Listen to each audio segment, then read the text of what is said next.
Hey guys, oh, that was a huge pause. Whatever, we're gonna leave it here. Uh, uh, welcome to Confusion Bits. I'm Corey. Today, let's talk about. Let's get the cover fixed. The House in the Cerulean Sea by J.L. Klune. Um, I got some I have a complex opinion on this one. Do I recommend it? Do I recommend it? I think if you like personal stories, if you're deeply invested into notions of identity, I think this story might resonate with you. But if you're not like into very much kind of just drama and like kind of this is going to sound bad, like a kind of childlike notions of how the world works, then maybe this book is not for you. So the mix, I can't wholeheartedly recommend it. Recommend this one. I got this book from recommended from who was it? I can't remember her name. I watch her on BookTube. Um, She does all the One Piece videos. I can't remember her name. Anyway, I tried. I'm trying to like different YouTube, trying to figure out which YouTubers I can listen to for book recommendations. Because like I do, I'm a huge video game nerd, and used to I could follow a couple of creators. Like there was a creator called Total Biscuit, and pretty much anything that he highly recommended, I knew I was going to at least have a decent time with. So I used to follow him for that reason. I don't know who my my sensei is yet for for book for following book recommendations. So this is one of the I'm sorry.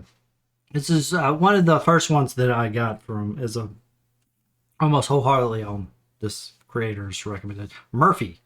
Some Murphy, somebody Murphy, Murphy, somebody or something Murphy. I can't remember her name. I should. I'm so terrible. But anyway, this was one of the books. But I think she like listens. She watches more. She says she doesn't. I think she says she doesn't like romances. But this is, I think, more on romance than anything because the only real conflict is the will they, won't they? You know, there's there's not a whole lot else that's like going on and noted in this book. Anyway, so stick around if you want to hear more. Anyway, I'm so scatterbrained today. Not that that's anything new. So yeah, let's do the inside blurb just so you can get caught up on the on things. A magical island, a dangerous task, a burning secret. Linus Becker is a by-the-book caseworker in the department in charge of magical youth. At 40, he lives in a tiny house with a devious cat and his old records for company. But his quiet life is about to change.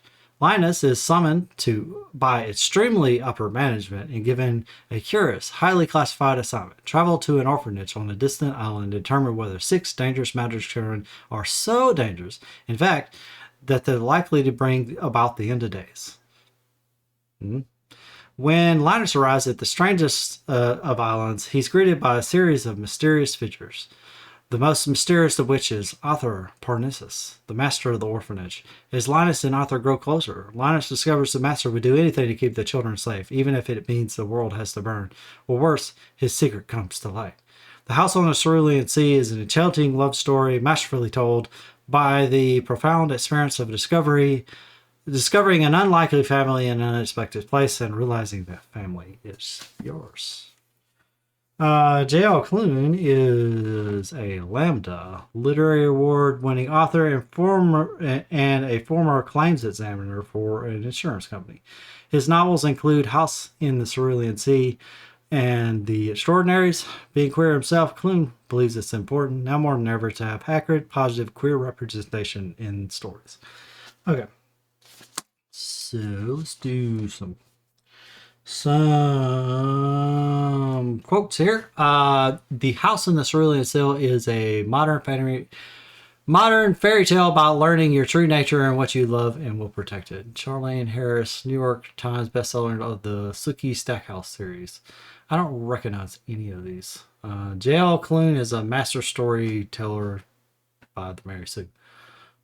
Sweet, comforting, and kind. This book is very close to perfect, and I cannot recommend it highly enough. Sean McGuire, New York Times bestselling author of Every Heart Doorway. So, how to talk about this book? So, first off, this is an extremely cozy book. This book oozes like cuteness and fluffiness, like all throughout. It reads like a children's book. Like, yeah, it reads like a children's book. The world is kind of like wondrous, like a children's book. Like, extremely upper management is, so Linus is working for the department in charge of magical youth, and they don't talk about the leadership of the department in charge of magical youth. It's literally the extremely upper management. So it's like the bureaucracy. So it's kind of like, it has like feels of like, was it Douglas Adams kind of whimsy to it. So it's a very it's a very fluffy, atmospheric world that has been constructed in this book, and it's delightful in that respect. And I will also say that there's, so the kind of synopsis is, as you read it, you have Linus. He has to go inspect this orphanage, and there's some there's several different orphans in there, and then you have the orphanage caretaker or whatever, and he has to evaluate the conditions there, and he has to send a report at the end. And there's some secrets that are revealed throughout. Kind of played like they're going to be big revelations. They didn't really hit home for me. I think maybe some stuff was cut that kind of built it up more, but it just, everything was just kind of like you went through all the motions of like building up this mystery and this plot. It didn't really feel like, to me, like it really paid off, to my mind. Maybe it's just me, maybe. And then of course there's a romance that's kind of threaded throughout, and I don't know, for me, I don't really connect with the romance. But I didn't connect with this one as far as the romance goes. I just it's romance is always kind of off, or most often off-putting to me in books, unless it's strictly a romance novel. But this thing even says it's like an enchanting love story, masterfully told. So this is supposed to be a romance, and I don't think it's pretty.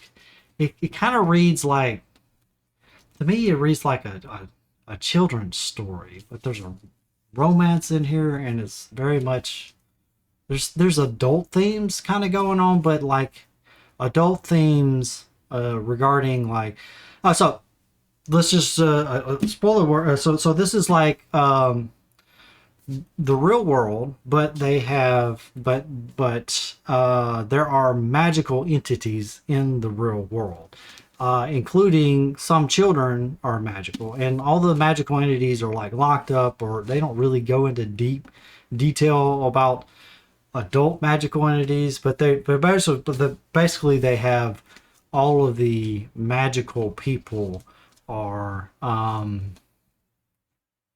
tracked, right? It's kind of like Nazi the Nazi patches, or whatever you call them. I kind of like that, where everybody is registered, all the magical people are registered and everything, and they're tracked, and they got this ministry that oversees everybody. It's very kind of draconian, very authoritarian, kind of bureaucratic kind of system. Um, but they have children, and these children are in this one in particular is this orphanage is just for magical children, and so they have, obviously to take care with that. So there's some uniqueness. All the different children have different weirdness about them, and so that's revealed throughout the book. All of their, and they're very, I would say, each character is very uniquely described, and I think they act very kind of like consistently. So I think they're very well constructed characters in the story, especially the children.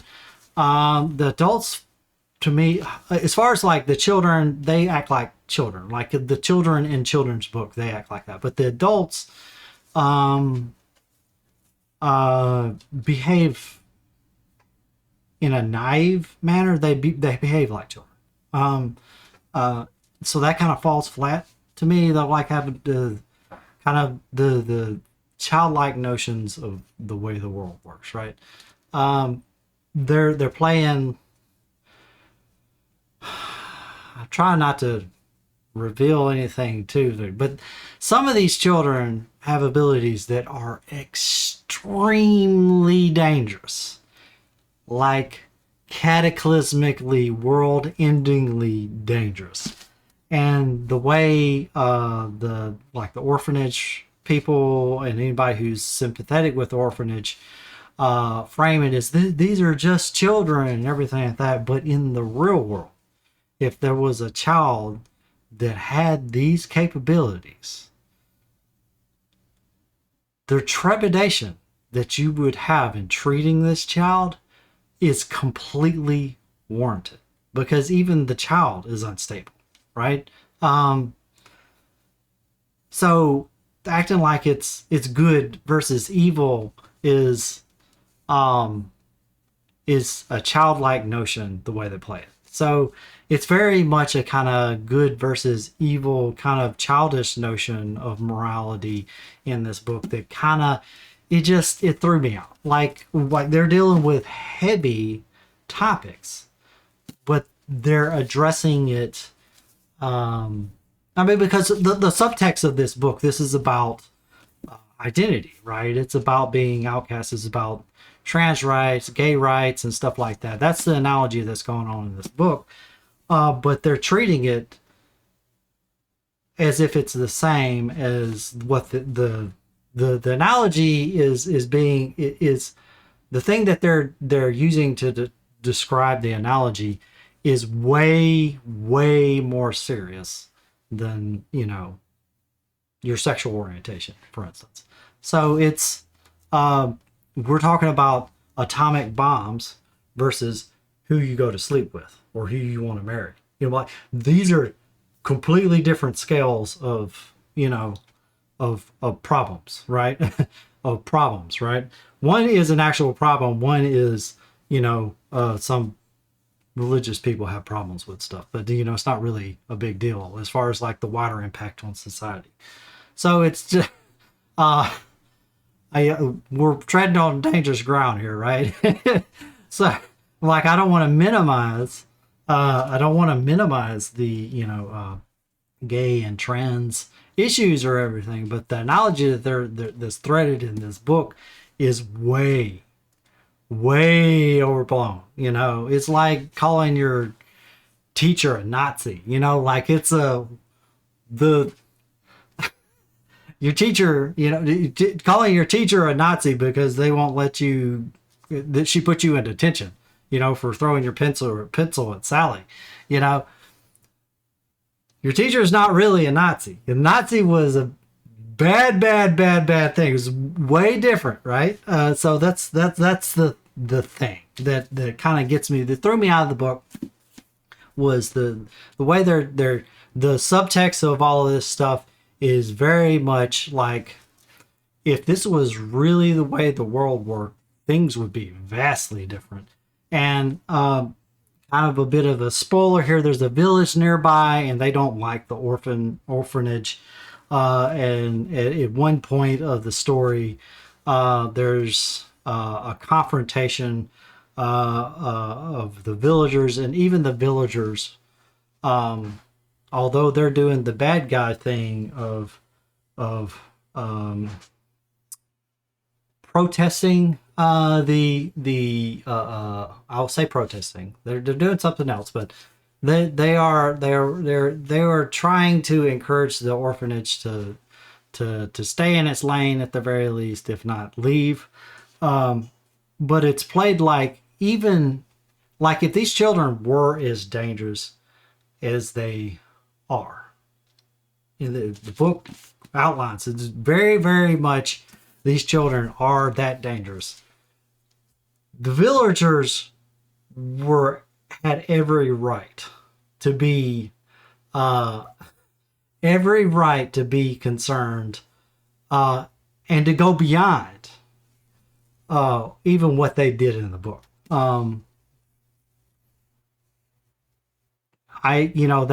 It's like I kind of feel like they played up the magical bit too much. They made the kids too powerful. Like that's the fundamental thing. J.O. Klune, you made your magical kids too powerful, and so nobody's behaving rationally. Like if you have a child that can end the world, everyone is right to be concerned, no matter that they're children or not. Like if you have put it this way, we just went through a pandemic and everything like that. If you had a child that we knew was a host to super smallpox, we're going to quarantine that child. Even though it's a child, and yes, children should be able to play and they should be able to live free and learn and everything. No, we're going to quarantine that child because you can't let something like that out, right? Because that's civilization ending, kind of stuff, right? Having an epidemic of super smallpox, that would millions of people would die. You just am I getting my point home here? That's the thing that I'm talking about. Like we're talking about, like if that's the thing that kind of took me out of the book. It's the story, the romance didn't really hit home for me. But I did like the coziness. I love especially the children characters, the characterization of the characters, and especially their behavior and stuff, and like a lot of the moments that they had throughout. I even kind of like the protagonist, Linus. He's kind of a snooty by the books kind of character, and he has like a character arc through it, so that was nice. But I think it was nice for a child. His character arc was nice for a children character. I think it kind of fall flat. It's kind of like it's an adult in a Disney movie, kind of adults in here. They're not really behaving the way real world adults would behave. Anyway, I keep saying the same thing over and over again. We're repeating ourselves. So anyway, yeah, this book is very close to perfect. Sean McGuire, Every Heart a Doorway. I don't know that I would say that, but it is a decent read. If you want a cozy read and you don't, a very thematic book, cozy read. I think all of the characters were true to their characterization. I just took issue with how certain characters were, specifically the way the adults behaved. Anyway, I don't know what else to say about this book. I probably wouldn't read this again, and I can't wholeheartedly recommend it. But I suppose obviously for some people, this is the coziness and everything, and